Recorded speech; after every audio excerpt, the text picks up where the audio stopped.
Okay, so it's our next day after we did our original assessment, and we've got the neck here separate from the body. What we're going to do is take off the truss rod cover and remove the tuners. There's some scratches around the some of the tuners where the strings were allowed to point down and have scratched the surface. So we're just going to give that a bit of a polish and use some light scratch remover that's for cars, and see if we can just get it a bit cleaner. And then on the opposite end of the neck here, I actually already partially scraped this earlier, but we've just got some chunks of hard paint in that. Now this area won't actually be seen when we reattach to the body. It'll be covered, but just to ensure that the neck seats properly and things like that, we're just scraping away any large chunks that could cause any defects. You can see we've got some paint build-up on the side here. That'll be scraped. More paint build-up here and some scratches here. That will hopefully polish out. I think this area where the neck heel begins is exposed, and along this part of the neck is going to be exposed, so we're going to try and polish out those scratches. Other than that, the neck is in pretty good shape.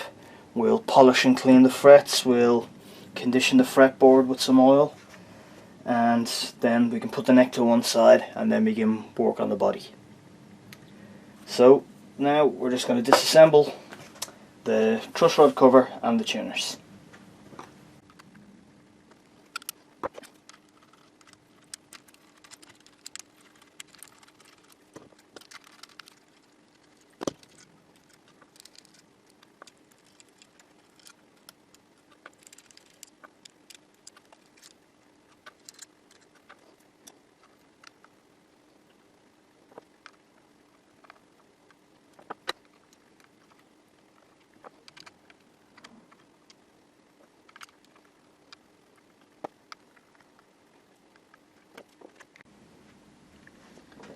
So just taking a look at these tuners here, and they're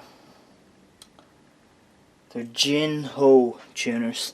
That'll probably be impossible to get in focus, but that's Jinho. If you can just see that there.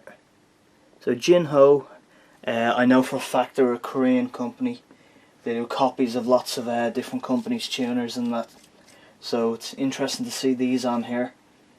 Well, considering the Danelectro reissues were made in Korea and China, just the condition that this one's in, it's hard to tell whether it was one of the earlier Korean made ones or the later Chinese ones, but the tuners being Korean kind of makes me think it is a Korean model. But that's the next strip down, so we'll try and do some cleaning and polishing and without going too deep, and then we'll get ready to start moving on to the body.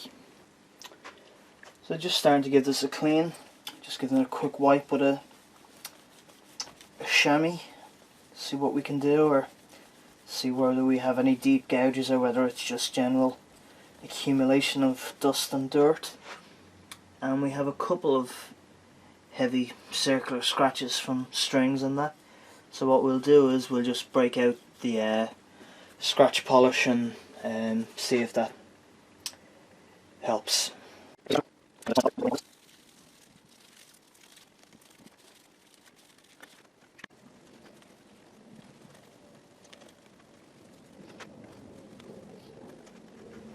So I'll just try and bring it in a little bit closer to the headstock there.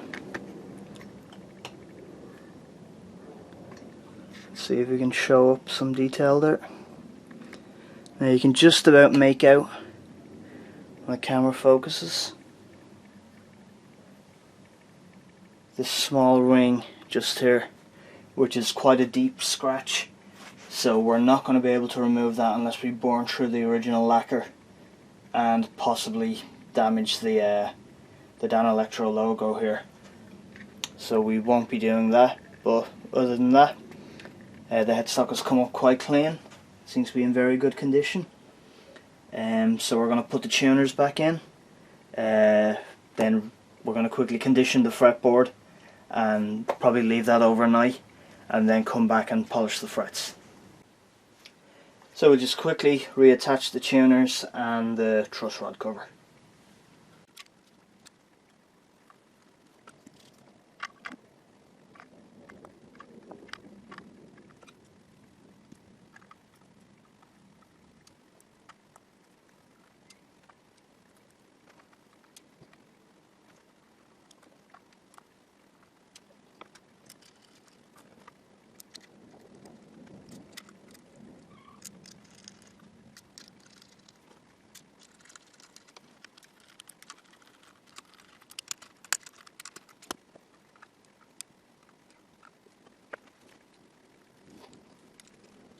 So there's our machine heads back in place and our truss rod cover.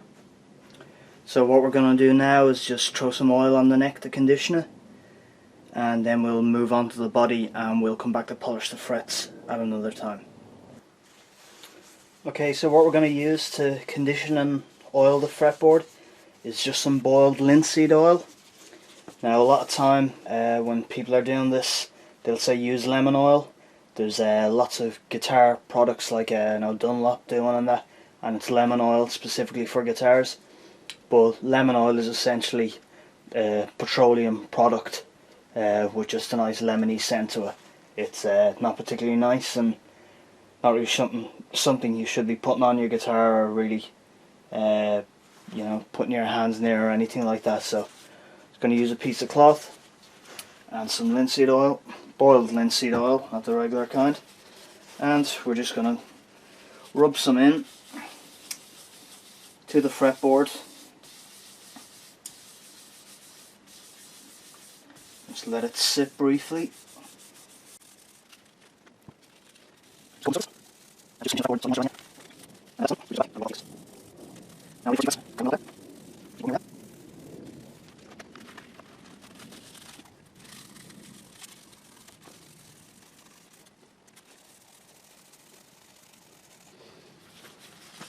So you can see the dirt we've removed just by that one coat of linseed oil. So we'll just keep going with clean cloths or clean bits of kitchen paper here, and just until we can tell by the sheen of the board that there's no oil left on the surface, and we'll just leave that then for a little while and we'll come back to polish the frets.